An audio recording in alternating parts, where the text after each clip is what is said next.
Now, a football story, and a very unusual one. It involves the two great Spanish clubs, Barcelona and Real Madrid, and in particular Real Madrid, who are having a difficult season, and one player in particular is suffering. Gareth Bale joined Madrid in 2013. He's been there 5-6 years almost. Yet he hasn't learned Spanish. He's in and out of the team. He's no longer a starter. And people wonder what's going on. Also, this week, Barcelona humiliated Real Madrid in the second leg of the semi-final of the Copa del Rey, the Spanish Cup. Madrid managed to get a draw at the Nou Camp, but Barcelona went to Madrid and won 3-0, which is very serious. I'm joined now, and it's a pleasure to have him on the podcast, by Richard Fitzpatrick, a contributor to the Irish Times, an Irish journalist who lives in Barcelona, I believe. So you can factor that in if he sounds biased during our conversation. Richard, thank you very much for joining us. This is a fascinating story about two of Europe's greatest clubs. The Real Madrid situation seems to have gone way downhill since Cristiano Ronaldo was sold to Juventus. Is that too much? Is that too simple? There's more to it than that? Well, they're definitely a weaker side without Ronaldo. But it's funny, we find ourselves in the same situation as last season. They ended last season 17 points adrift of Barcelona in the league title race. But of course, they came good in the Champions League again, winning their fourth title in 4 seasons. So they're still in the mix in the Champions League. They played the second leg of the last 16, tie against Ajax next Tuesday or Wednesday. Yes. Carrying a 2-1 lead from the away tie. So the club builds its reputation on its success in the European Cup. It's won 13 of them over the years. So that will redeem everything if they were to go on and win that title again. I mean, it seems unlikely given they're without Ronaldo. But there are systemic flaws in the club. The club hasn't been spending on the transfer market extraordinarily for one of Europe's grandest clubs. They've made a profit of 18 million over transfers over the last 5 seasons. Yes. That's unheard of at their level. So that they haven't been reinvesting, and obviously they're solely missing Ronaldo's goals. He averaged 50 goals a season for 9 seasons, a preposterous goal-scoring record. And Bale, the guy who was signed with the view to replacing Ronaldo back in 2013, he hasn't stepped up to the plate this season. He's been in trouble again with injuries. He's had 23 injuries over his time in Madrid. And he now finds himself outside the team. He's only started 2 of the last 9 games for the club, and he's a man who's putting an increasingly forlorn figure. Yes. Now, in the Ajax Champions League tie, just to add to Real Madrid's woes, the captain and I think their most inspirational player, Ronaldo apart, Sergio Ramos, was caught getting a second yellow card on purpose, which meant he wouldn't miss the second leg. And as you point out, they're pretty much sure to go through, having 1-2 away from home. He's in trouble over that incident, isn't he?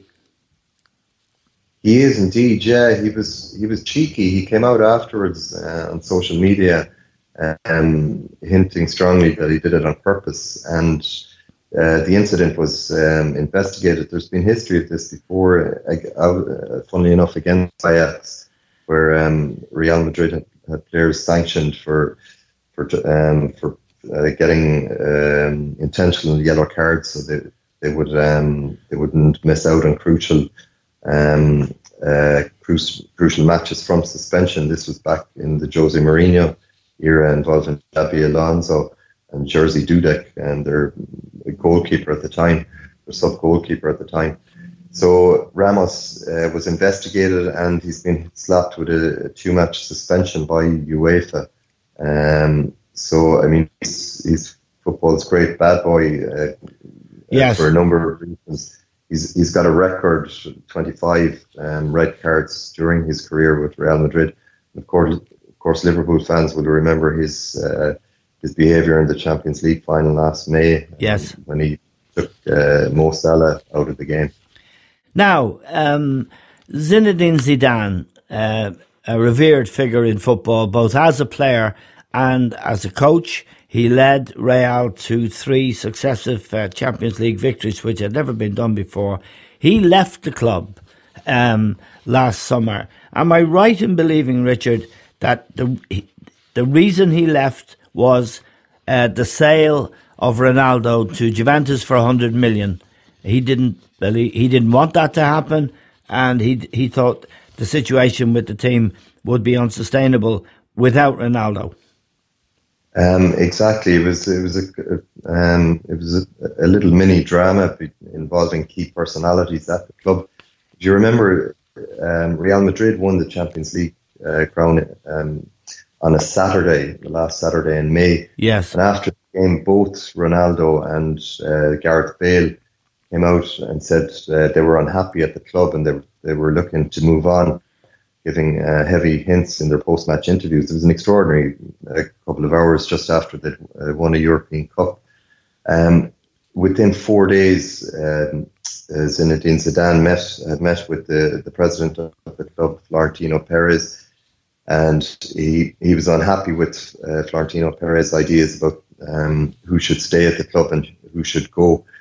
Florentino Perez never signed Cristiano Ronaldo. He inherited him from a predecessor, Ramon Calderon. So he didn't want Ronaldo to stay on. He was sick at Ronaldo's complaining. Ronaldo wanted wanted a new beefed up contract. Florentino wasn't giving in to him. So he was happy for Ronaldo to go. Zidane argued against Perez. He said he preferred that Bale would be transferred instead. He dropped Bale that season from the starting team. But Florentino had his way, kept Bale the following day, and Zidane announced his resignation from Real Madrid. Now, yeah.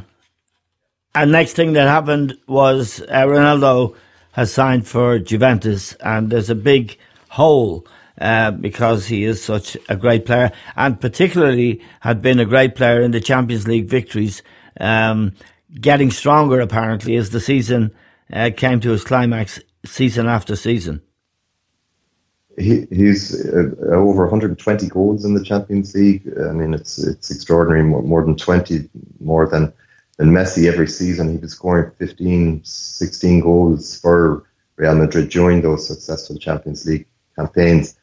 Bale doesn't deliver not nearly as many goals in the Champions League. That's the difference between the two players. So it's a huge hole in Real Madrid's armoury to be missing Ronaldo, and also because of his personality. He was a leader of the team.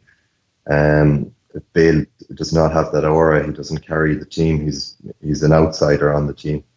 Yeah. Now, Perez, of course, is no normal president. He kind of rules the club, and coaches come and go.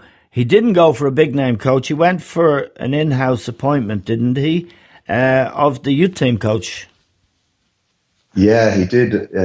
Julian Lopetegui was sacked early in the season. Yeah, he was the Spanish manager who Perez announced had joined Real Madrid. He promptly got the sack from Spain before the World Cup. Yeah, a couple of days before Spain played their first game in the World Cup against Portugal, he was sensationally sacked by the Spanish Football Federation because he'd agreed to take over as Real Madrid coach. Has he ever got another job as a matter of interest, Richard? Hasn't, not yet, but his standing is still okay in the country. Yeah. So I'm sure he'll jump back in again with one of the teams lower down the table. But when he was sacked after losing to Barcelona 5-1 in the Clásico back in late October, Real Madrid decided to go in-house and appoint, like you say, the reserve team coach, Santi Solari. And this is traditional at Real Madrid. They've often, as you suggest, had to replace coaches mid-season because Perez is so trigger happy. So it wasn't a surprise that they put Solari in there. He's impressed in his time there. He's a man of conviction, but he's running on borrowed time now because of this defeat to Barca in the Cup semi-final, and because they're still 9 points behind Barcelona in the league title race. But he's made some very brave decisions, and he's building the club for the future. He's taken on big personalities in the dressing room. He's dropped Marcelo, the team's vice captain. Yes. He's dropped Isco, the great golden boy of Spanish football at the moment. And he's kept Bale out at the side. He's favoured, in Marcelo's case, youth team graduate Sergio Reguilon, who's really excelled this season. He's dropped in Vinicius, who's been a revelation this season. This is an 18-year-old who signed from Flamengo in Brazil. He's been extraordinary. He's very, very exciting to watch, and he's keeping, along with Lucas Vazquez, another in-house player, and those are keeping Bale out of the side. Yeah. Now the situation. I know. I mean, they play Barcelona again in the league tomorrow, isn't it, Richard? Yeah, tomorrow night at Bernabeu. Yeah, so if they're to be humiliated at home 2 matches running by Barcelona, that will raise all kinds of hell, won't it? It will, especially if it's a heavy defeat. But they were very unlucky on Wednesday night. It could have been 3-0 to Real Madrid. Real Madrid had all the chances. They had 14 shots in goal. Barca only had 4, but they converted 3. One of those was a penalty. So it was an unusual game. Over the last decade or so, Barca usually dominate possession, but they were overrun by Madrid. But they got the luck, or they had the killer instinct. Yeah. So I'm sure Solari will stick to his guns. He's, like I say, he's been very brave this season. So I'd say he'll probably go out with the same team again, and just hope that he has better luck in converting the chances. This goes back, of course, to or what we were talking about earlier with Ronaldo. They had Ronaldo on the field. He's the kind of guy who could have made a difference. Yes. This starlet, Vinicius, he is extraordinary to watch. He's very, very exciting. But he's had 75 shots in goal during his career this year with Real Madrid. He's only scored 3 goals. Ronaldo would have a better strike rate, obviously. But that's hampering Solari. It's a transition period. Yes. He's probably linked to the end of the season. Now, the Gareth Bale situation is really extraordinary, Richard. He's been there since 2013. He doesn't speak Spanish at all. His nickname in the dressing room, according to a piece I think you wrote for the Irish Times, a very good piece, is the golfer, because he prefers to fly back to Britain and play golf. He sits next to Marcelo in the changing room, Marcelo is struck by the fact that he has no English, and one journalist said he's like a kind of Martian, like an alien who's landed from space. It's unusual. For example, Liam Brady immersed himself in Italian culture when he went there and learned to speak the language fluently and became an even greater player for the experience. And from where we're watching, we can remember Gareth Bale scoring a vital goal, a winning goal, in fact, in the Champions League against, I think it was Atletico, a critical goal. And on the surface, if you looked at it, you'd say that he's still got a lot of goals for Real. But behind the scenes, he's a very unhappy footballer. Why does he not come back to the UK, for example, where he could have a stellar career still? It's extraordinary how isolated he's become, and yes, like you say, why he's lasted so long. I guess there are a couple of factors. He's had tremendous success at Real Madrid. In 5 seasons, he's won 4 Champions League trophies. He wouldn't have that success back in UK. I think he's heavily influenced by his agent, Jonathan Barnett, an English guy who's hunting down Jorge Mendes as the world's leading agent, football agent. He's number 3 now in that league table. Right. He's made a lot of inroads into Spain. He's got key players in both the Valencia and Atletico Madrid youth academies. He just signed Saúl, who's Atletico Madrid's crown jewel. That was announced yesterday. So Gareth Bale is his calling card in Spain. Yes. And he's been very influential in Madrid, and particularly in persuading or confirming in Florentino Perez's mind, the president of Real Madrid, that Bale can be the club's key player. Perez has a huge soft spot for Bale. He's the apple of his eye. So he's pushing an open door there. So I think like Bale would have had the big talk last summer that now you've come into your kingdom, you're going to be the main man for Real Madrid now that Cristiano has gone, but that hasn't happened. It's sad to see how isolated he is from the Real Madrid dressing room. Yes. Getting abuse from Real Madrid fans would be something, but it's sad that he's not more integrated into the Real Madrid dressing room. The fact that he doesn't speak Spanish, that he wouldn't be the first foreign player not to speak Spanish in Spain or elsewhere. David Beckham comes to mind. He spent 4 seasons at the club. He didn't speak fluent Spanish. Mm. No, not at all. But he has more charisma than Bale. He would have. He was a big fan with the fans. His style of play was a lot different to Bale. He was a real scrapper. He used to hunt for the ball in midfield. This is a big problem with Real Madrid's fans, that Bale doesn't hunt back. He doesn't fight for the ball. And this goes back to his injuries. He's such a really bad injury profile that he plays within himself because he doesn't want to aggravate these muscle injuries that he keeps getting.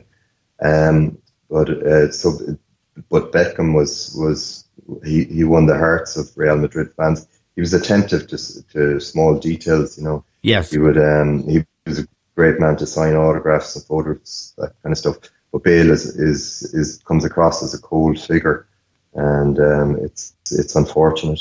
Now, the statistic you gave us earlier, Richard, about Madrid making a profit on transfers over the last few years is amazing, because what Perez in particular, but Real Madrid down the decades, they've always looked for the best players in the world, including Zinedine Zidane when he was the greatest player in the world. They've always wanted the best players in the world, and they have seemed to have unlimited resources.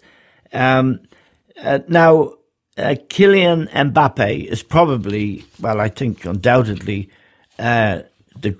potentially the greatest player we will have seen since Messi and Ronaldo. He's 20 years of age, and I understand Madrid, from your piece I read, that Real Madrid wanted him. It didn't happen. And if they're making a profit on transfers, has the policy of the club changed? Are they broke? Can they not any longer compete with the Premier League clubs? And indeed, Barcelona appear to be also have had their wings clipped somewhat in the transfer market. They're also buying in kind of Marks and Spencer's rather than Harrods.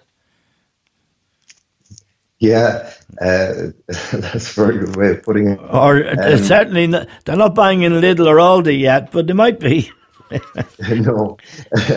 No, obviously, I mean, they can't compete against nation states, Paris Saint-Germain and Man City. Of course. They're owned by Qatar and Abu Dhabi, respectively. So they have cut back, both clubs have cut back on their spending. Real Madrid's situation is very interesting. Like you say, the club is, since Florentino first became president in 2000, it's built its reputation on this Galactico philosophy of signing the world's greatest players season on season. Zidane, Figo, the Brazilian Ronaldo, Cristiano Ronaldo, Kaká, Gareth Bale, all these world record transfer fees they've doled out. But they've cut back, and it's been a policy shift. What they have been doing over the last 5 or 6 years has been hoovering up the world's best young talent, and particularly out of Spain. Any good player that comes through in Spain, they sign him up. Like Odriozola, a wing back, a full back for Real Sociedad, was excellent last season. Made the Spain squad for the World Cup. They signed him up. They've left him twiddling his toes on the bench for the season. You know, he cost the guts of 40 million. The Isco, going back to 2013, would have been the same case in point. They bought him, and overseas they signed this guy Vinicius for about 46 million. Asensio's another young player they have. Yeah, he's gone off the boil this season. He's had injuries and confidence problems. So, but he hasn't worked out. They managed to, interestingly, filch him from Barca. He was in Mallorca at the time, and they got him for like just 4 million. That was a really lucky deal they struck, or an opportunistic deal. But so they have been buying up these young players instead, and they've shifted their strategy in the transfer market. And now also they're on the hook for a stadium refurbishment, which is costing 575 million. Right. So that's kept their spending in check. Now, historically, Real Madrid, when they're going well, as they've done in the last 4 or 5 years, they don't need to go out to the market to buy. It's when they're in crisis that they surge. Like, for example, in 2009, when they bought Cristiano Ronaldo for a world record fee of 80 million sterling, they spent 240 million sterling that summer, because that was the year Barca won 6 titles, the great team of Pep Guardiola. So they were desperate to make a noise. So if they have another, and it looks as if they will finish the season trophyless, it wouldn't be surprising to see them make a big splash. But they have, just to conclude on this, they have lost kind of power and cachet in the market. Yes. They were into Paul Pogba in 2016. He decided to go to Man United. They were into Kylian. Well, they dodged the bullet there, Richard. In my opinion. And, No, I agree. And they missed out on Mbappe in 2017. They've been desperately chasing Neymar for the last couple of seasons. That's another bullet they're dodging. True. But, so it will be interesting to see what happens at the end of the season. But if they do end trophyless, expect them to make a big move. I wonder what the impact of Atletico Madrid's rise has had on the Spanish game in general, but in particular on Real Madrid. Atletico managed or coached by Diego Simeone. They built a fantastic new stadium where this season's Champions League final will take place. They were traditionally the poor man's club in Madrid. They now have some of the best players in the world, Griezmann, for example, and they also have Diego Costa back. They had a fabulous 2-0 win over Juventus in their Champions League first leg last week. Is there a sense that they are now the big coming club, or at least might pose a threat to Real's dominance even in their own city? Yeah, they're definitely a threat. Like, it's interesting, not many people might appreciate that Barca weren't really a rival to Real Madrid until Johan Cruyff arrived in 1988, and they won a league title, the first of his league titles, in 1990. Yeah. Historically, Atletico Madrid had always been the big rival for Madrid. Barca was, 600 miles away, and they weren't winning league trophies. They only won 2 league trophies from 1960 to 1990. So Madrid were the big force in the land, the big rival for Madrid. So they're definitely apprehensive about their rise, but they still outmuscle them. their revenue would be more than Yes. twice Atletico's is, and they've seen them off in the Champions League for 4 seasons in a row. They met in the knockout stages, Yes. including 2 finals, and Real Madrid triumphed. So they don't have the paranoia that they would have had, say, during Pep Guardiola's reign as Barca coach, or Cruyff's reign when he was in charge at Barca, when Barca were clearly dominant. Atletico haven't reached that stage yet. They won a league title in 2014, but and they've beaten Real Madrid in one-off games, but they haven't the muscle or the greatness that Barca have yet. Now, there's another factor at play in this Real Madrid crisis, I would suggest, Richard. Sergio Ramos is a great, great player. Many people would remember him in his youth. He was wild, wild, wild. As you say, he's had 25 red cards, I think, in his career. But what a leader. What a great, great sort of force of nature he is, including scoring a vital goal in Champions League final when required, and many, many times scoring crucial goals, as well as being a great defender. He is now looking, to my eye, as if his best days are behind him. The legs aren't quite what they were. And with him gone or on the way out, Casillas has left the club. They were the 2 big men in the dressing room. There really are significant factors at play other than Gareth Bale and Cristiano Ronaldo. Modric also been a wonderful player. He's in his 30s now, well into his 30s. And Marcelo, who you mentioned earlier, also rumoured perhaps to be going maybe to Juventus to join his friend Ronaldo. So there's a big, big change taking place, and there's no guarantee it's going to end well. No, it's not. I mean, John Toshak, a former manager, came out last week and said half that squad could be out the door next summer. Yeah, Benzema is another one who's cracking on. He's into his 30s as well. Yes. Although he's stepped up this season. He's done well in the absence of Cristiano. He's a guy who's grown in Ronaldo's absence. Yes. And he's in the leadership role. But he's 31 now. He won't go on forever. I don't foresee Ramos leaving the club. He's 32, 33 in the summer, but he's an extraordinary athlete. Yes. He's an absolute leader of that team. He's absolutely huge status in Spain, all over the country. Yes. And as Real Madrid's captain and Spain's captain, so he'll continue for another few years. But there is a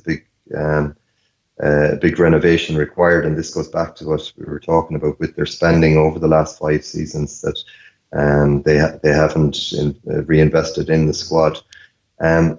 Like what they have done in winning 4 Champions League titles in 5 seasons is extraordinary. No team had won back-to-back UEFA Champions League titles in the history of the competition since it was changed back in 1992. So it's that kind of rate of success won't go on forever. It's very troubling for the club how poor they are domestically. Yes. They have only won 2 league titles in the last 11 seasons. They're not going to win it again this season. So that hints at deep structural flaws in the club. So there's a lot of work to be done to revive this Real Madrid team. Okay, very grateful to you, Richard, for bringing us that extraordinary story, and we'll see what happens.